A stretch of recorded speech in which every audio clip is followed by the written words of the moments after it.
অসমত অসমীয়াৰ অস্তিত্ব ৰক্ষাৰ স্বাৰ্থত বীৰ লাচিত সেনা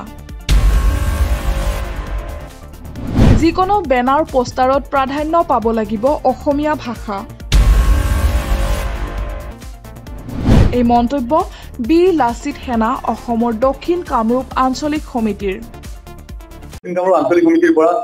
সকলো সংবাদ মাধ্যম আমি ধন্যবাদ জ্ঞাপন কৰিছো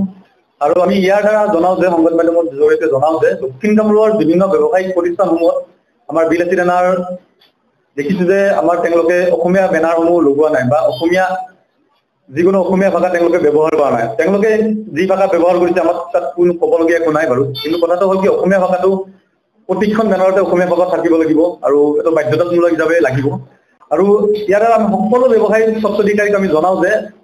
দক্ষিণ কামৰূপত থকা তেওঁলোকৰ নিজা নিজা ব্যৱসায়সমূহৰ ফলসমূহ তেওঁলোকে যাতে অসমীয়া ভাষাটো লিখে অসমীয়া ভাষাৰ পিছত তেওঁলোকে যি লিখে আমাৰ তাত ক'বলগীয়া নাই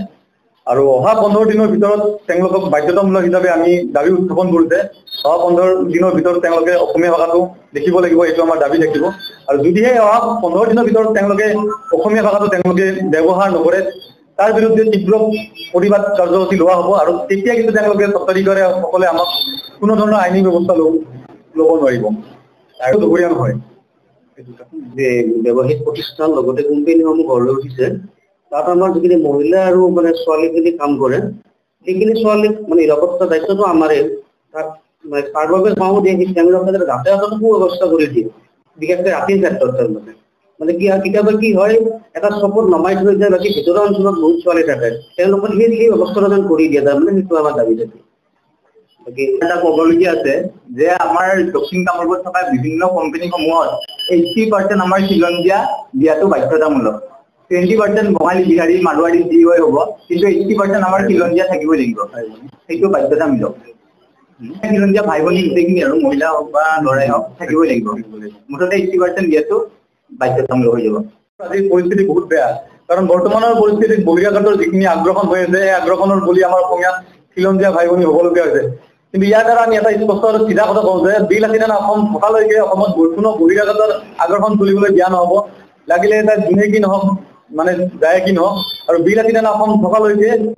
সকলো খিলঞ্জীয়া ভাই ভনী সদায় সুৰক্ষা দিয়াৰ দায়িত্ব